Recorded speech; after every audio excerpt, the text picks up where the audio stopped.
dan Alkitab sendiri teman-teman. Waktu saya untuk belajar Alkitab juga ada, ya. Kalau saya hanya membaca Quran, itu bagaikan sampah yang dicekoki ke otak saya teman-teman. Kitab dongeng semua itu isinya, ya. Jadi saya lebih khusus saya suka sekali untuk membaca hal-hal yang memperdalam Alkitab kita, ya. Coba Anda tuh Bismillahirrahmanirrahim. Assalamualaikum warahmatullahi wabarakatuh. Ikhwah, kali ini saya on the way ya dalam perjalanan. Saya melihat potongan video dari salah satu penghujat wanita terbangsat ya. Terbangsat di Indonesia, yang tidak layak tinggal di Indonesia ya, orang Indonesia tapi tinggal di luar sepertinya. Yang membina apologet seperti Elia. Elia itu ada di bawah asuhan dari Sofiatul ya teman-teman ya. Asal teman-teman tahu bahwa Sofiatul mengakui bahwa Elia ada di bawah asuhannya Sofiatul. Nah, jadi kalian tahu sendiri kan bagaimana orang-orang ini berkumpul bersama penghujat, sesama penghujat akan berkumpul tentu akan menjadi penghujat. Baik, saya akan fokus terhadap apa yang diomongkan oleh Sofiatul, yang mengatakan bahwa dia mengatakan Al-Quran adalah kitab sampah dan juga kitab dongeng. Karena Sofiatul hanya berbicara dari kebenciannya, maka ini tidak bisa diterima ya. Kita tahu karena ini hanya faktor kebencian saja. Baik, kita definisikan dulu kitab sampah. Kalau dalam perspektif Islam, kitab sampah adalah kitab yang mana dituliskan oleh orang-orang yang mengaku sebagai nabi dan utusan, tetapi sebenarnya diragukan pengakuannya dari sebagai seorang nabi dan utusan. Bahkan dia memasukkan pandangan-pandangan orang yang menyembah kepada pagan. Nah, ini yang disebut dengan kitab sampah. Isinya berisikan ajaran-ajaran menyesatkan, ajaran-ajaran yang melanggar aturan Tuhan, dan ajaran-ajaran yang sejatinya menambahkan kebencian, memotivasi orang untuk berbuat jahat. Bahkan ajaran sampah atau kitab sampah adalah kitab yang isinya di dalamnya adalah janji-janji nikmat surga yang tidak bersyarat. Orang-orang berdosa tiba-tiba bisa masuk surga tanpa perlu berbuat kebaikan, tanpa perlu melakukan apa perintah Tuhan. Nah, kita akan bahas sudut pandang kitab sampah, kitab dongeng dari perspektif Islam. Kita buktikan kepada Sofiatul mana yang kitab sampah ya. Saya akan bahas pada kali ini. Check this out. Maksudnya saya akan tunjukin nih dalil-dalil bahwa dalam perspektif Islam kitab sampah itu seperti apa sih? Ya nggak sih? Oke. Baik. Saya akan memulainya dengan menunjukkan beberapa ayat ya. Kitab sampah itu adalah ajaran di mana manusia membuat sebuah statement yang tidak diajarkan oleh Tuhan ya. Ini yang disebut dengan kitab sampah. Saya akan tunjukkan kepada teman-teman menurut Islam ya. Ini menurut Islam bagaimana yang disebut dengan kitab sampah itu. Ini dia. Baik. Perkataan manusia yang menjadi kitab suci itu adalah kitab sampah. Perkataan sudut pandang manusia tanpa perintah Tuhan ya, itu baru dikatakan kitab sampah ya. Kalau dalam perspektif Islam, saya tidak menuduh kitab orang lain apa kitab sampah. Saya kasih contoh misalnya seperti Bible. Misalnya menurut pendapatku, kata Paulus ya, kita akan bacakan 1 Korintus pasal 4 nomor 9 ya. Oke, sebab menurut pendapatku Allah memberikan kepada kami para rasul tempat yang paling rendah, sama seperti orang-orang yang telah dijatuhi hukuman mati. Sebab kami telah menjadi tontonan bagi dunia, bagi malaikat-malaikat dan bagi manusia. Inilah pendapat pribadi dari orang-orang yang mengaku sebagai nabi tapi tidak membawa firman Tuhan ya, tapi pendapatnya. Dia mengajarkan orang dengan pendapatnya, sudut pandangnya sendiri ya, sudut pandangnya sendiri. Nah, 1 Korintus pasal 7 nomor 40. Tetapi menurut pendapatku ia lebih berbahagia kalau ia tetap tinggal dalam keadaannya, dan aku berpendapat bahwa aku juga mempunyai roh Allah. Ini dia adalah menurut perspektif Al-Quran yang adalah kalam Allah, perkataan Allah. Kalau sudut pandang manusia, pengajaran pribadi manusia adalah kitab sampah dalam perspektif Islam. 2 Korintus pasal 11 nomor 5. Tetapi menurut pendapatku sedikit pun aku tidak kurang pada rasul-rasul yang tak ada taranya itu. Wah, pengakuan, klaim-klaim yang menunjukkan bahwa dirinya lebih sempurna, lebih baik dan lebih hebat. Itu disebut dengan kitab sampah dalam perspektif Islam. Dan kitab sampah adalah kitab yang memuat bahasa-bahasa kotor, buah dada, buah pelir ya. Mohon maaf saya harus berbicara seperti ini karena ini saya membaca kitab suci loh ya. Ada buah pelirnya teman-teman ya. Bagaimana kata persundalan sangat banyak sekali kita temukan. Sekarang tunjukkan sama teman-teman, buah pelir ada berapa biji di dalam kitab suci mereka. Oke, saya tunjukkan. Dalam kitab Imamat pasal 21 nomor 20, orang-orang yang berbongkol atau yang kerdil badannya atau yang bular matanya, orang yang berkedal atau berkurap, yang rusak buah pelirnya, ini berbicara tentang setiap orang berikut ini orang-orang yang tidak boleh masuk ke jemaat Tuhan ya. Dalam Imamat 22 nomor 24, tetapi binatang yang buah pelirnya terjepit, kalau dalam perspektif Islam ini disebut dengan sampah ya. Ulangan 23 nomor 1, orang yang hancur buah pelirnya atau orang terpotong kemaluannya janganlah masuk jemaah Tuhan. Tuhan tidak suka dengan orang-orang yang buah pelirnya rusak. Aduh, gimana nih kalau ada orang kecelakaan ini? Dan ini dalam perspektif umat Islam ini adalah kitab sampah ya, begitu. Ya jadi teman-teman ya, kalau kita berbicara tentang definisi kitab sampah dalam perspektif Islam, memuat isi perkataan-perkataan kotor dan vulgar di dalamnya, dan juga kebencian terhadap orang-orang cacat ya teman-teman ya. Bahkan kalau kita lihat orang pincang itu tidak boleh masuk ke dalam jemaat Tuhan. Nah ini dalam perspektif Islam loh, mustahil ini datang dari Tuhan ya, kalau dalam perspektif Islam. Nah oke, kalau kita lihat teman-teman ya, mana ya?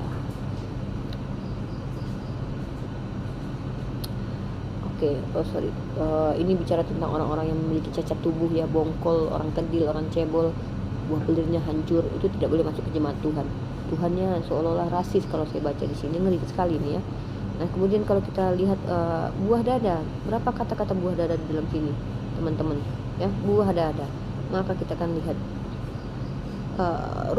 Amsal pasal 5 ayat 19, rusa yang manis, kijang yang jelita, biarlah buah dadanya selalu memuaskan engkau, dan engkau senantiasa berahi karena cintanya. Dalam perspektif Islam seperti ini tidak bisa disebut sebagai kitab suci ya. Kalau Sufyatul mengatakan ini kitab suci ya tidak apa-apa ya. Tapi kalau dalam perspektif Islam beginilah yang disebut dengan kitab sampah. Mohon maaf saya harus jujur ya, karena dia mengatakan Al-Quran kitab sampah, tapi kita sudut pandang Al-Quran nih, kata-kata porno seperti ini disebut dengan kitab sampah. Buah dadanya banyak sekali ya. Kidung Agung pasal 1:13, bagiku kekasihku bagaikan sebungkus mur terkikit di antara buah dadaku. Ya, ini disebut dengan kitab sampah kalau dalam perspektif Islam. Nah kemudian kalau kita lihat lagi, apalagi pesundal. Nah kata-kata pesundal sini kita lihat ya, pesundal, kelamin yang sebesar punya keledai. Kalian udah baca belum teman-teman? Sudah, tiap hari kalian baca itu ya. Kalau kita lihat di sini pesundal ya. Oke, pesundal banyak sekali kata-kata pesundal dalam Bible. Iya, dalam perspektif Islam. Kita akan bahas aja nih dalam perspektif Islam. Mohon maaf ya saya bilang dalam perspektif Islam. Pesundal ini, kata-kata yang memuat kata pesundal ada berapa guys? Pesundal.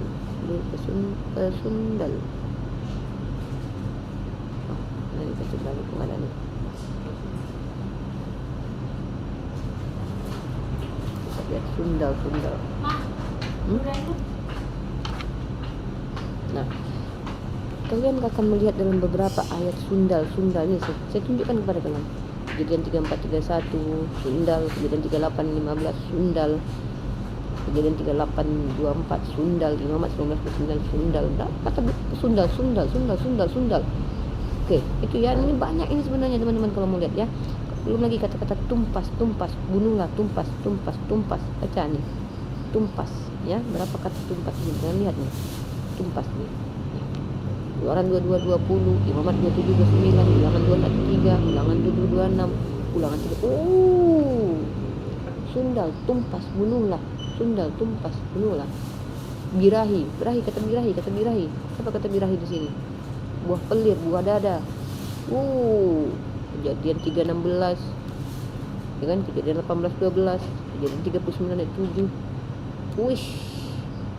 Amsal 5:20.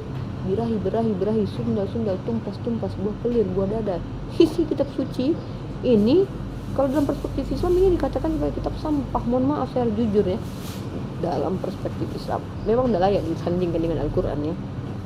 Sayangnya kalau Sofia itu tidak memiliki parameter bukti kalau Al-Quran bisa dikatakan sebagai kitab sampah, karena dia sendiri mengatakan tidak mau membacanya. Jadi bagaimana dia tahu isinya ya kan? Saya baca ini ya kan, walaupun otak saya mulai agak sedeng baca ini lama-lama ya kan. Kalau dia bilang itu terkontaminasi, kalau saya agak sedeng karena keseringan baca Amsal saya kan. Oke, kemudian ya kita lihat nih. Sekarang kita bicara tentang kitab dongeng ya. Kitab dongeng teman-teman. Teman-teman kalau mau tahu kitab dongeng itu adalah ada di kitab mereka sebenarnya. Hakim 9:7.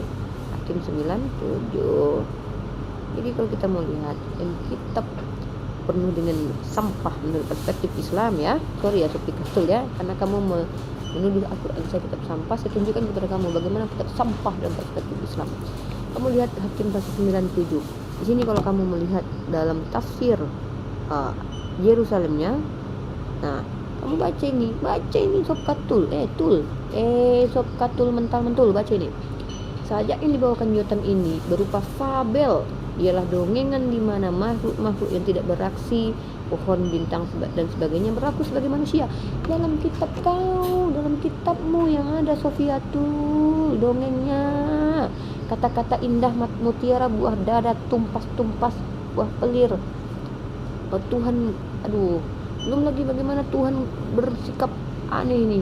Kenapa Tuhan bersikap aneh? Saya katakan Tuhan bersikap rasis dengan memperbudak Kan'an, gara-gara bapak Kan'an melihat aurora dari kakek Kan'an.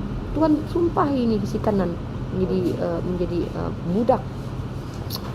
Parah sekali nih. Jadi kalau dalam perspektif Islam begini yang menurut kami itu tidak mungkin dari Tuhan gitu ya.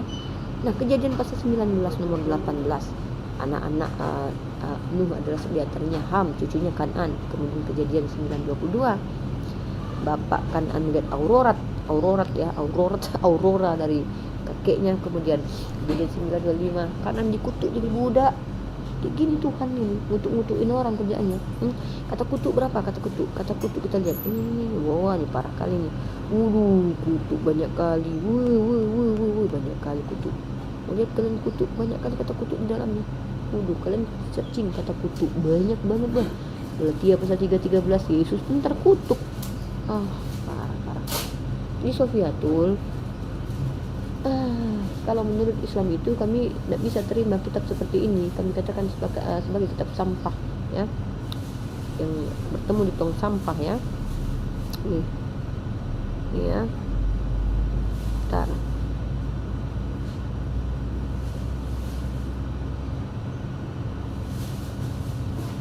Ya. Begitu caranya.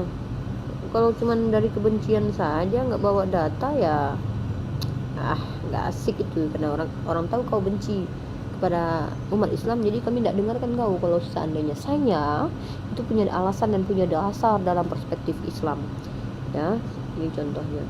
Kemudian bentar ya guys.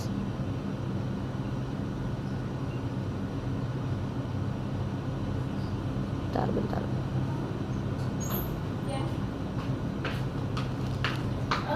Oke ya. Oke udah. Oke.